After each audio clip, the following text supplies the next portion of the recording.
So this is BeamNG drive. This is the 200BX, which is the 240SX or 180SX or 200SX, whatever you want to call it. The dash is different and there's slight body changes, but other than that, it's a replica of a S chassis, S13. So anyways, I've got it set up as my car right now. Stock lock, VLSD, coilovers, a good alignment, which I'll show you in a minute, but I wish they'd fix the alignment values in this game to where you could actually know what you're aligning it to. But anyways, yeah, the key to this game is maintaining your inertia, getting your force feedback right, and maintaining your inertia, keeping the inertia low, the rotation slow, and running the right tires. Don't use the drift tires. Use the sport tires. Always use the sport tires for drifting.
Weight transfer. I put weight on the front wheels, they got extra grip. This game does actually replicate that very well. There, I just ran out of speed for the drift. Lost my inertia. Oh god. There, I gave it too much inertia. I'm talking about that transitional inertia is very sensitive.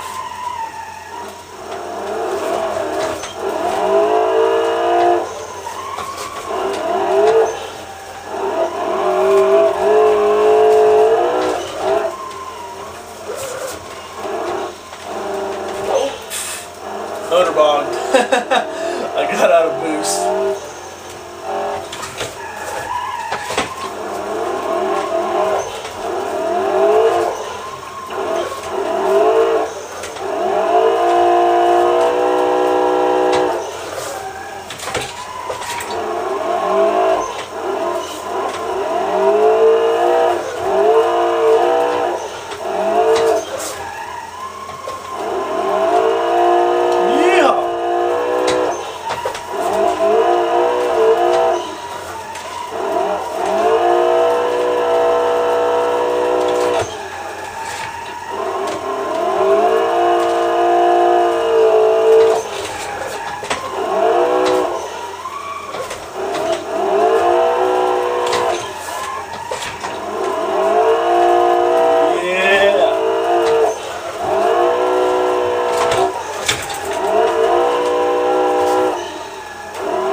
hot.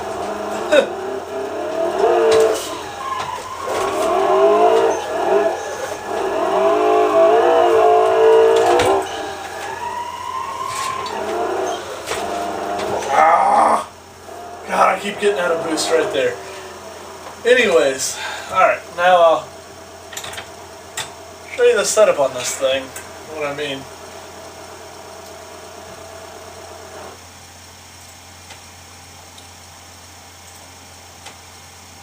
So, ah crap, force feedback's too high. That should have been at 100. Wondering why it was so snappy on the wheel. Guess I forgot to save the change when I brought that down. Anyways, so you can see 15 psi. This is what I'm talking about though with why is it percentages? That's crazy. Doesn't make sense. Anyways, here's an important thing though. You come into front suspension, front wheels, and tires. Sport tires are very important. And look, I don't even have the drift steering. Yeah, I've got it to 900 degrees because it helps with the lower inertia drifting to have a little quicker ratio steering. Plus, my car has a little bit extended steering, so that replicates that. Obviously, my car does still a little more than 1080 actually, because I have spacers, but to 900 degrees this is the same. Anyways,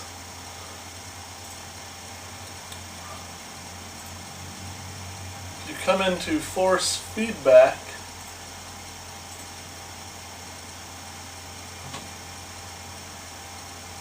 you click on the axis, and then you have these options, and you need to set this correctly. You need to turn this max strength up if you've got a weaker wheel. If you have a direct drive wheel, yeah, keep it down low, but with a wheel like, this is a T500, I keep it at 100%, because I want that full jolt force. I need that, because my motor's not strong enough. And obviously this is the general strength and the smoothing. Like I was saying, those wheels are polygonal. Let me show you what happens if you turn the smoothing off.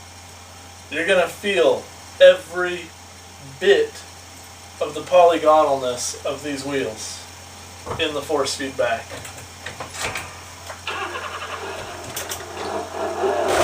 Oh my god!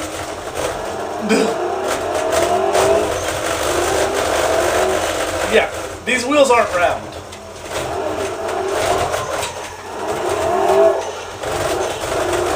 Oh my god, yeah, that doesn't work. That doesn't work. Oh my god. You get the idea. The wheels are 3D modeled in this game. There's only 3 values in the tire file on this game, and that's the beam strength, which is the strength of the rubber, how solid the tire is, how elastic it is. Then you have, well, there's material, but that's just telling it the material is rubber. But then you have basically, there's the material, the size, and then there's the beam strength, and there's the static friction and the sliding friction.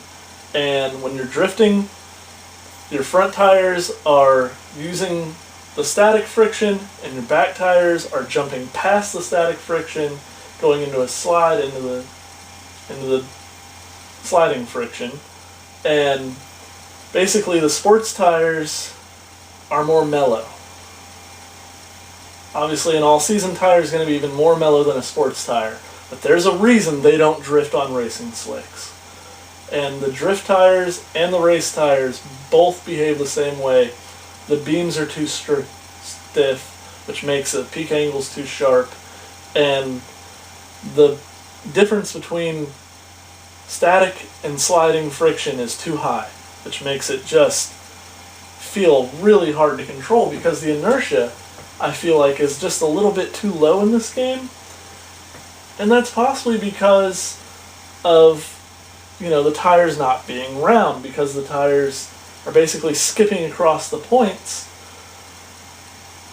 It's making it to where when you're sliding, the tire is skipping more, and the grip loss is exaggerated a little bit in that sense. And you really feel it when you like start to like get to that 90-degree angle slide feeling. Like you can really actually feel the lumps in the steering, and it's frustrating. I wish they would add more polys to the tires, to the wheels basically, so that it would smooth that out. And I think that would solve all this game's physics problems with the tires.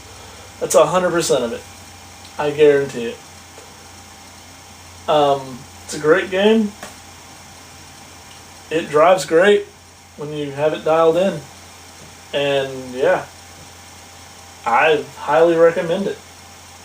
I don't know why people... I think also the field of view. The field of view needs to be changed so you can feel the inertia properly. You get those things right, and this is a great game, but I think that people just don't get those things right, and that's why people have a problem with this game with, you know, the simulator driving aspect. I don't. I think it's a great game. So, anyways, I'll see you later.